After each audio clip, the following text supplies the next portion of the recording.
레미제라블, 빅토르 위고, 정기수 옮김, 민음사 출판입니다.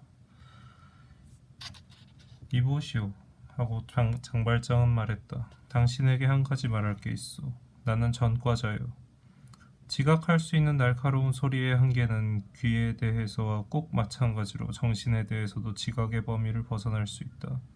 포슐르방 씨의 입에서 나온 나는 전과자요라는 말은 마리우스의 귀에 들어가기는 했지만 청취 가능성의 한계를 넘어갔다.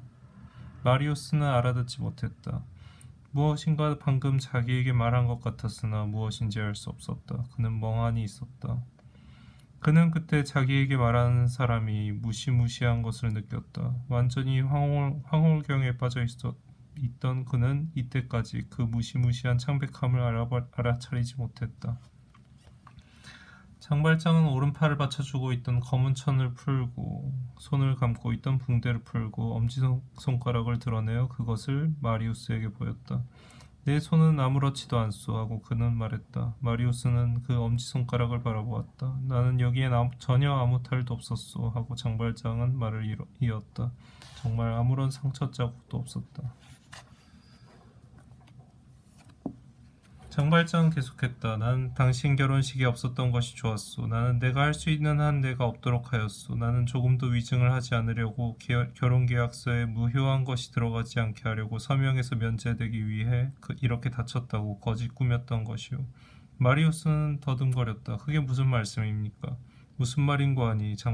하고 장발장은 대답했다. 내가 감옥살이를 했다는 거요. 그럴 수가 하고 마리우스는 깜짝 놀라 부르짖었다. 퐁메르시 씨 하고 장발장은 말했다. 나는 19년간 형무소에 있었소. 절도죄로. 그 후에 무기징역을 선고받았소. 절도죄로. 재범죄로. 현재는 거주지정령의 위반자요. 마리우스는 현실 앞에서 아무리 뒷걸음치고 사실을 거부하고 명백한 것에 저항을 해도 소용이 없고 거기에 굴복하지 않을 수 없었다. 그는 이해되기 시작했고 그게 이런 경우에는 언제나 그렇게 되듯이 그는 그 이상으로 이해했다. 그는 마음속을 스쳐가는 끔찍한 빛의 전율을 느꼈고 몸이 오싹해지는 하나의 생각이 그의 머리를 지나갔다. 그는 미래 속에 자기 자신을 위해 보기 흉한 운명을 어렴풋이 예감했다. 다 말씀하세요. 다 말씀하세요 하고 그는 외쳤다. 당신은 코제트의 아버지요. 그러면서 그는 말할 수 없는 공포감에 사로잡혀 두어 걸음 물러섰다. 장발장은 천장까지 키가 커지는 것 같은 그런 위험찬 태도로 머리를 우뚝 쳐들었다. 당신은 여기서 내 말을 믿어주는 것이 필요합니다. 그리고 우리 같은 사람들의 맹세가 법정에서는 받아들여지지 않더라도. 여기서 그는 잠깐 입을 다물었다가 이어서 일종의 극도의 음울한 위엄을 갖추어 천천히 명확하게 발음하고 한마디 한마디 힘을 주면서 덧붙였다. 당신은 내 말을 믿어주시오. 코제트의 아버지라고. 내가 하느님 앞에 맹세코 그렇지 않소. 퐁메르시 남장님. 나는 파브롤의 시골 사람이요. 나뭇가지 자르는 일로 밥벌이를 하고 있었소. 내 이름은 포슐르방이 아니라 내 이름은 장발장이요. 나는 코제트에게는 아무것도 아니오. 안심하시오. 마리우스가 더듬더듬 말했다. 누가 제게 증명합니까? 나요. 내가 그렇게 말하니까. 마리우스는 그 사람을 바라보았다. 그는 침통하고 침착했다. 어떠한 거짓말도 그렇게 냉정한 데서는 나올 수 없었다. 쌀쌀한 것은 진지하다. 무덤 같은 싸늘함 속에는 진실이 느껴졌다. 저는 당신 말씀을 믿습니다. 하고 마리우스는 말했다. 장발장은 그것을 인정하기 위한 것처럼 고개를 숙이고 계속했다.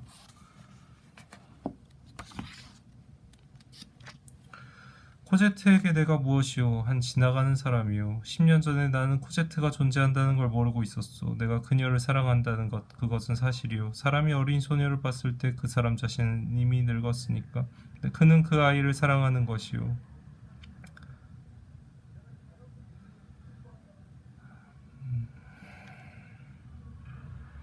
사람이 어린 소녀를 봤을 때 그 사람 자신은 이미 늙었으니까 그는 그 아이를 사랑하는 것이오.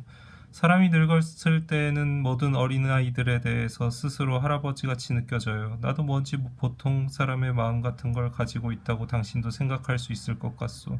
코제트는 고아였소. 아버지도 어머니도 없었소. 그녀는 내가 필요했소. 그런 까닭에 나는 그녀를 사랑하기 시작한 것이요. 어린아이들은 아주 연약함으로 아무라도 심지어 나 같은 사람이라도 그들의 보호자가 될 수 있는 것이요. 나는 코제트에 대해서 그런 임무를 행한 것이요. 이렇게도 하찮은 일을 정말 선행이라고 부를 수 있으리라고 나는 생각하지 않지만 만일 그것이 선행이라면 그래요. 내가 그것을 행했다고 해두시오. 그러한 경감 정상을 수리하시오. 오늘날 코제트는 내 생활에서 떠나고 우리 두 사람의 길은 갈라지고 있소. 앞으로 나는 코제트를 위해 더 이상 아무것도 할 수 없소. 그녀는 퐁메르시 부인이요. 그녀의 보호자는 바뀌었소. 그리고 코제트는 그렇게 바뀐 데에 이득을 보고 있소. 모든 일이 다 잘 되었소. 60만 프랑에 관해서 당신은 내게 아무 말 않고 있지만 내가 당신 생각을 미리 알아서 말하는데 그것은 위탁받은 것이요. 그 위탁금이 어떻게 해서 내 손에 들어와 있었는가? 그게 무슨 상관? 나는 그 위탁금을 돌려주는 것이요. 내게 더 요구할 것은 아무것도 없어. 나는 내 진짜 이름을 말함으로써 원상 회복을 완료했소. 이것도 또 내게 관한 일이요. 나는 당신이 내가 어떤 인간인가를 꼭 알아주었으면 싶은 거요. 그리고 장발장은 마리우스의 얼굴을 정면으로 바라보았다. 마리우스가 느끼는 모든 것은 혼란스럽고 종잡을 수 없었다. 어떤 운명의 돌풍은 우리 영혼 속에 그러한 물결을 일으킨다. 우리는 누구나 다 우리들 속에서 모든 것이 흩어져 버리는 그런 한 혼란의 순간들을 겪으며 머리에 떠오르는 대로 아무 것이나 반드시 꼭 말해야 할 것도 아닌 것을 말한다. 갑자기 새로운 사실들이 밝혀졌을 때 사람은 그것을 견디지 못하고 독한 술처럼 그것에 취해버린다. 마리우스는 그에게 나타나는 새로운 상황에 어리둥절해서 그러한 고백을 했다고 그를 거의 원망이라도 하려는 사람처럼 그 사람에게 말할 정도였다. 결국 하고 그는 외쳤다. 왜 저에게 그런 말씀을 다 하시는 겁니까? 무엇 때문에 꼭 그래야만 합니까? 혼자서만 비밀을 간직하고 계셔도 좋지 않습니까? 고발을 당한 것도 추적을 당한 것도 쫓기는 것도 아니지 않습니까? 자진해서 그런 폭로를 하시는 데에는 무슨 까닭이 있는 거죠? 다 말씀해 버리십시오. 다른 일이 있는 거지요. 무슨 의도로 그런 고백을 하시는 겁니까? 무슨 동기에서 말이에요? 무슨 동기에서냐고? 하고 장발장은 대답했는데 마리우스에게 말하기보다는 자기 자신에게 말하는 것 같이 아주 작고 아주 희미한 목소리였다. 오라, 무슨 동기에서 이 죄수가 나는 죄수요 하고 말하느냐 그런 말이지요? 그렇소. 이상한 동기에서요. 그것은 정직한 마음에서요. 존재하는 불행한 것. 그것은 바로 내 마음속에 있는 나를 비끄러매는 한 가닥의 줄이요. 그러한 줄들이 질긴 것은 특히 사람이 늙었을 때요. 모든 삶이 그 주위에서 무너집니다. 그것들은 살아남아요. 내가 만약 이 줄을 뽑고 그것을 끊고 그 매듭을 풀거나 베어버리고 썩 멀리 갈 수 있었다면 나는 구제되었고 나는 떠나기만 하면 되었소. 블루아 거리에는 역마차들이 있어. 당신네들은 행복하고 나는 가버리지요. 나는 그것을 이 줄을 잘라보려고 잡아당겼으나 그것은 완강히 버티고 끊어지지 않았고 나는 그것으로 몹시 마음이 아팠소. 그때 나는 말했소. 나는 여기밖에 다른 데서는 살 수 없다라고. 그러니 나는 이대로 있어야 합니다. 당신 말씀이 옳아요. 내가 바보요. 왜 그냥 이대로 있으면 안 되는가? 당신은 이 집에서 내게 방을 하나 주셨고 퐁메르시 부인은 나를 무척 사랑하여 아버님을 환영하라고 안락위자에게 말하셨고 아버님께서는 내가 와 있다면 더 바라실 게 없고 내가 그 부분 마음에 들고 우리는 모두 같이 살 것이고 식사도 함께하고 코제트에게 팔을 주고 아니 퐁메르시 부인에게라는 말인데 실례했소. 버릇이 돼서 그만. 우리는 한 지붕 아래서 한 식탁에서 같은 불을 갖고 겨울에는 같은 벽난로가에 둘러앉고 여름에는 같이 산책하고 이런 것이 기쁨이요. 이런 것이 행복이요. 이런 것이 전부요. 우리는 가족으로 살 것이요. 가족으로. 이 말을 했을 때 장발장은 사나워졌다. 그는 팔짱을 끼고 마치 거기에 구렁이라도 파려는 듯이 발 아래 방바닥을 뚫어지게 보았고 그의 목소리가 졸지에 격해졌다. 가족으로? 아니요. 나는 아무런 가족도 아니요. 나는 당신네 가족이 아니요. 난 사람들의 가족이 아니요. 난 사람들이 가족끼리 있는 집들에서 나는 가외 사람이요. 가정들이 있지만 그것은 나를 위한 것이 아니요. 나는 불행한 사람이요. 나는 밖에 있소. 내게 아버지와 어머니가 있었는가? 나는 그걸 거의 의심하오. 내가 이 아이를 결혼시킨 날 일은 다 끝났소. 나는 그녀가 행복한 것을 보았고 그녀가 사랑하는 남자와 함께 있고 거기에 착한 노인 한 분이 계시고 두 천사들의 부부가 있고 그 집에 온갖 기쁨이 있는 것을 보았고 그리고 다 잘된 것을 보았으며 나는 생각했소. 너는 들어가지 마라 라고. 나는 사실 거짓말을 하고 당신네들 모두를 속이고 포슬방시로 있을 수 있었소. 그것이 그녀를 위해서였던 한 나는 거짓말을 할 수 있었지만 그것은 지금은 그것이 나를 위해서일 테니 나는 거짓말을 해서는 안 돼요. 나는 사실 입을 다물고만 있으면 충분했고 모든 것은 계속되고 있었소. 내가 무엇 때문에 말하지 않으면 안 되느냐고 당신은 내게 묻는데 하나의 괴상한 것, 나의 양심 때문이요. 그렇지만 내가 입을 닫는 것, 그건 퍽쉬었소. 내게 그렇게 하도록 설득하려고 애쓰느라 나는 밤을 새웠소. 당신은 나더러 사실대로 다 말하라고 하시는데 내가 당신에게 말하는 것은 퍽 심상치 않은 일이어서 당신이 그렇게 말씀하시는 건 당연합니다. 그런데 정말 그래요. 나는 내게 이유들을 대주느라 밤을 새웠고 나는 썩 좋은 이유들도 내게 대주었고 내가 할 수 있는 것도 했지요. 그러나 내가 아무리 해도 할 수 없는 것이 두 가지 있어요. 내 마음을 여기에 잡아매놓고 못 박아놓고 고정시켜놓고 있는 줄을 끊는 것과 내가 홀로 있을 적에 나에게 나지막이 말하는 누군가를 잠자코 있게 하는 것이요. 그래서 나는 오늘 아침에 당신에게 모든 것을 고백하려고 왔어. 모든 것을, 아니 거의 모든 것을. 내게밖에 관계되지 않는 것은 말할 필요가 없고 그런 건 나를 위해 간직해둡니다. 요점은 당신은 그걸 아십니다. 그러므로 나는 내 비밀을 잡아다가 그걸 당신에게 가져왔소. 그리고 당신 눈앞에서 내 비밀을 속속들이 드러내 보였소. 그것은 쉽게 할 수 있는 결심이 아니었어. 밤새도록 나는 몸부림쳤소. 아, 당신은 내가 이렇게 생각하지 않았다고 생각하겠죠. 즉, 이건 전혀 상마튀의 사건이 아니다. 내 이름을 숨겨도 나는 아무에게도 해를 끼치지 않는다. 포슐르방이라는 이름은 어떤 일을 해준 사례로 포슐르방 자신이 내게 준 것이다. 나는 그것을 얼마든지 간직할 수 있다. 그리고 당신이 내게 제공하신 그 방에서 나는 행복하리라. 나는 아무것도 방해하지 않으리라. 나는 조용한 한쪽 구석에 있으리라. 당신이 코제트를 데리고 있는 동안에 나는 그녀와 같은 집에 있다는 생각을 하리라. 라고 그랬더라면 각자가 자기 응분의 행복을 가졌을 것이요. 포슐르방 시기를 계속하는 것. 그것은 모든 것을 제대로 있게 할 것이요. 그렇소. 내 영혼을 제외하고는. 내게서는 어디서나 기쁨이 있었지만 내 영혼의 밑바닥은 캄캄했소. 행복한 것만으로는 충분치 않고 만족해야만 합니다. 그러니 나는 포슐르방 씨로 있었을 것이고 그러니 내 진짜 얼굴을 나는 그것을 감추었을 것이고 그러니 나는 피어나는 당신 앞에서 수수께끼를 갖고 있었을 것이고 그러니 나는 환하게 밝은 당신의 빛 속에서 어둠을 갖고 있었을 것이고 그러니 예고 없이 아주 순진하게 당신 가정에 형무소를 끌어들이고 내가 어떤 자인가를 당신이 알면 당신에게 쫓겨나리라고 생각하면서 당신이 식탁에 앉아있고 만약 하인들이 알게 되는 날에는 아이고 망측해라라고 말할 그들한테서 나는 시중을 받고 있었을 것이요. 당신은 응당 당신이 원치 않는 내 팔꿈치와 접촉했을 것이고 나는 당신에게서 당신의 악수를 편취했을 것이요.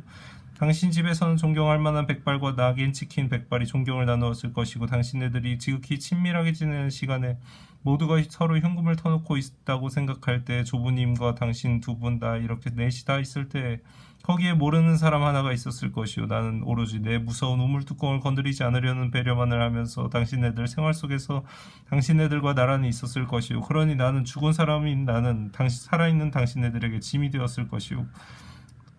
나는 그녀를 영원히 나에게 억지로 매어 있게 했을 것이요. 당신과 코제트, 우리는 푸른 모자, 죄수모를 쓰고 있는 세 개의 머리였을 것이요. 당신은 몸이 떨리지 않소. 나는 사람들 중에서 가장 짓눌린 사람일 뿐인데 가장 흉측한 사람이었을 것이요. 그리고 이 범죄를 나는 그것을 날마다 범했을 것이요. 그리고 이 거짓말을 나는 그것을 날마다 했을 것이요. 그리고 이 밤의 상판떼기를 나는 그것을 날마다 내 얼굴 위에 갖고 있었을 것이요. 그리고 내 불명예를 나는 날마다 나 자신의 오욕을 당신들에게 그것에 당신네들 몫을 당신네들에게 주었을 것이요. 날마다 말이요. 내가 사랑하는 당신들에게 내 아이들인 당신들에게 내 순진무구한 사람들인 당신들에게 말이요. 입을 다무는 것이 아무것도 아니라고요. 침묵을 지키는 것이 간단하다고요? 아니요. 그것은 간단하지 않소. 침묵이 거짓말이 되는 수가 있어. 그리고 나의 거짓말을, 그리고 나의 기만을, 그리고 나의 비굴함을, 그리고 나의 비겁을, 그리고 나의 배신을, 그리고 나의 범죄를. 나는 그것을 한 방울 한 방울 마시고 그것을 다시 뱉고 그런 뒤에 다시 마셨을 것이고 한밤중에 끝냈다가 한낮에 다시 시작했을 것이며 나의 낮 인사는 거짓말했을 것이고 저녁 인사도 거짓말했을 것이고 그리고 나는 그 위에서 자고 그리고 그것을 내 빵과 함께 먹고 그리고 코제트를 정면으로 바라보고 그리고 천사의 미소에 지옥에 떨어진 사람의 미소로 대답하고 그리고 나는 가증스러운 협작꾼이었을 것이요. 왜 그렇게 한단 말인가? 행복하기 위해서 내가 행복할 권리가 있는가? 나는 인생 밖에 있는 사람입니다.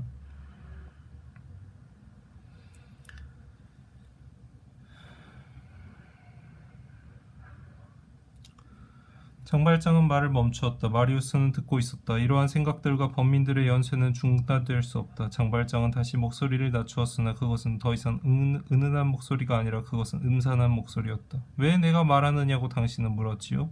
내가 고발을 당한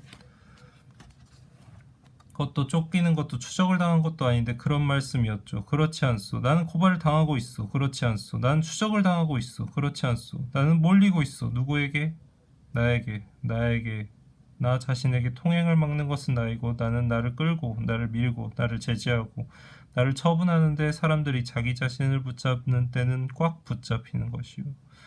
그러고는 자기 자신의 예복을 힘껏 움켜잡고 그것을 마리우스 쪽으로 당기면서 이 주먹을 보시오 하고 그는 계속했다. 이 주먹은 멱살을 잡고 영 놓지 않으려고 하는 것 같지 않소? 그런데 또 하나의 주먹이 있어. 즉 양심이요. 사람이 행복하기를 바란다면 결코 의무를 이해해서는 안 돼요. 왜냐하면 그것을 이해하자마자 그것은 사정 없어지기 때문이요. 의무는 우리가 그걸 이해하는 걸 벌하는 것 같은데 하지만 그렇지 않소. 의무는 우리가 그렇게 하는 데에 대해서 보답을 합니다. 왜냐하면 의무는 우리를 지옥에 넣지만 거기서 우리는 자기 옆에 신을 느끼기 때문이요. 창자가 찢어지도록 고통을 겪자마자 곧 우리는 자기 자신과 더불어 편안하게 있게 됩니다. 그리고 비통한 어조로 소리를 높여 덧붙였다. 폭메르시 씨, 이건 상식으로는 이해할 수 없겠지만 나는 정직한 사람이요. 이건 내가 당신 눈에는 떨어지면서 내 눈에는 올라가기 때문이요.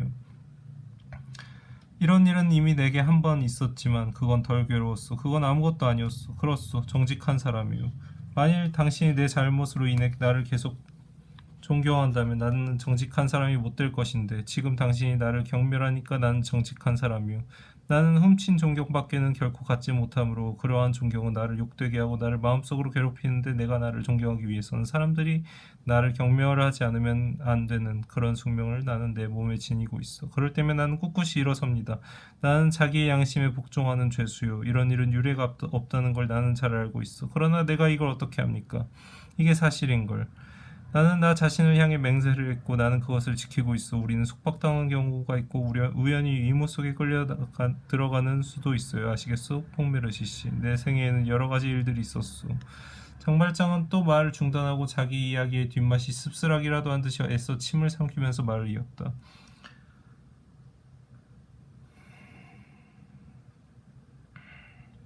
사람이 이렇게 추악한 것을 몸에 지니고 있을 때 그는 그것을 남들에게 그들이 모르는 사이에 나누어 갖게 할 권리가 없고 그의 가증스러운 것들을 남들에게 옮겨줄 권리가 없고 남들을 그의 구렁 속에 빠져들게 할 권리가 없고 남들에게까지 그의 붉은 겉옷 죄수복을 질질 끌고 다니게 할 권리가 없고 그의 비참으로 엉큼하게 남의 행복을 방해할 권리가 없는 것이요.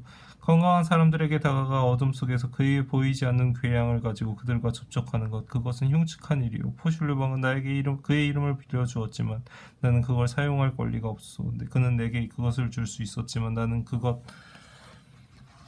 그것을 가질 수 없었소. 그 이름은 곧 자기입니다. 아시겠죠, 도련님? 나는 시골놈이지만 나는 생각도 좀 했고 책도 좀 읽었고 세상 일도 이해하고 있어. 보시다시피 나는 웬만큼 내 의사도 표현하고 있어. 나는 나 자신에게 교육을 했소. 그렇죠. 남의 이름을 훔쳐다가 그 아래 숨는 것, 그것은 파렴치한 일이오. 알파벳 글자들은 지갑처럼 또는 시계처럼 사취할 수 있어. 실제로 가짜 이름 그 자체가 되고 살아있는 곁쇠가 되어 자물쇠를 비틀어 열고 정직한 사람들의 집에 들어가고 더 이상 결코 똑바로 보지 않고 늘 견문질만 하고 자기 속에서 비열하는 것. 천만에. 그보다는 차라리 고통을 받고 피가 나고 눈물을 흘리고 손톱으로 살가죽을 꼬집어 뜯고 번뇌 속에 몸을 비틀어 고며 밤을 지새우고 심신이 괴로워하는 것이 더 낫소. 그런 까닭에 나는 그 모든 것을 당신에게 와서 이야기하는 것이요. 당신 말씀 맞다나 자신에서 말이요. 그는 고통스러운 숨을 쉬고는 최후의 말을 던졌다. 옛날에는 살기 위해 빵 한 조각을 훔쳤는데 지금 오늘은 살기 위해 이름 하나를 훔치고 싶지 않소.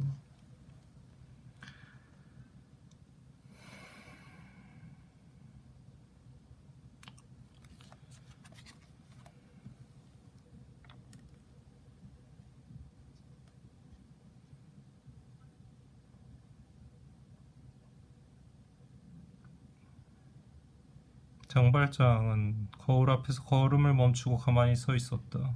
그런 뒤 마치 마음속에 논리의 대답이라도 하듯이 거울 속에 자기 모습은 보지도 않고 거울만 바라보면서 말했다. 이젠 마음이 좀 가벼워졌다. 그는 다시 걷기 시작하여 객실의 저쪽 끝으로 갔다. 그는 돌아서는 순간 마리우스가 자기가 걷는 것을 바라보고 있다는 것을 알아차렸다. 그러자 그는 형언할 수 없는 어조로 마리우스에게 말했다. 나는 발을 좀 절름거립니다. 이젠 그 까닭을 아셨을 거예요. 그러고는 마리우스 쪽으로 완전히 몸을 돌렸다. 그런데 이제 이런 걸 상상해 보시오. 내가 아무 말도 안 했고, 내가 포슈르방시로 있고, 내가 당신 집에서 내 자리를 갖고, 내가 당신네들 식구고, 내가 내 방에 있고, 내가 아침에 실내화를 신고 아침밥을 먹으러 오고, 저녁에는 우리들 셋이서 함께 극장 구경을 가고, 내가 퐁메르시 부인과 함께 튠르리 정원과 루아얄 광장에 가고, 우리들이 함께 있고, 당신이 나를 당신과 동등한 사람이라고 생각한다고 말입니다.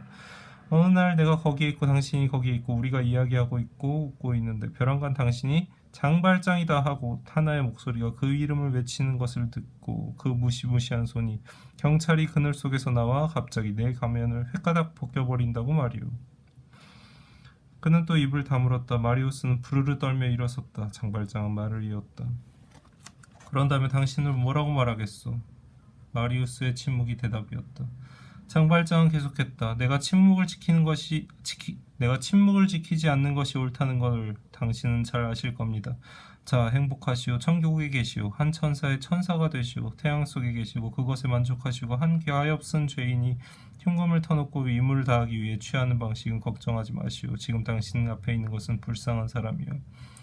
마리우스는 천천히 객실을 건너 장발장 옆에 왔을 때 그에게 손을 내밀었다.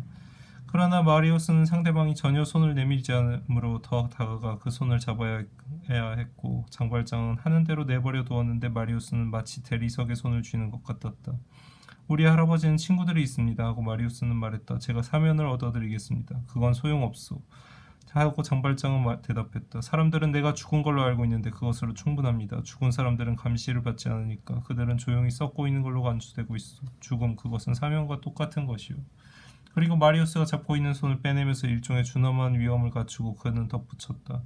게다가 내 의무를 다하는 것, 그것이 내가 도움을 청하는 친구이고 나는 하나의 사면밖에, 내 양심의 사면밖에 필요하지 않소.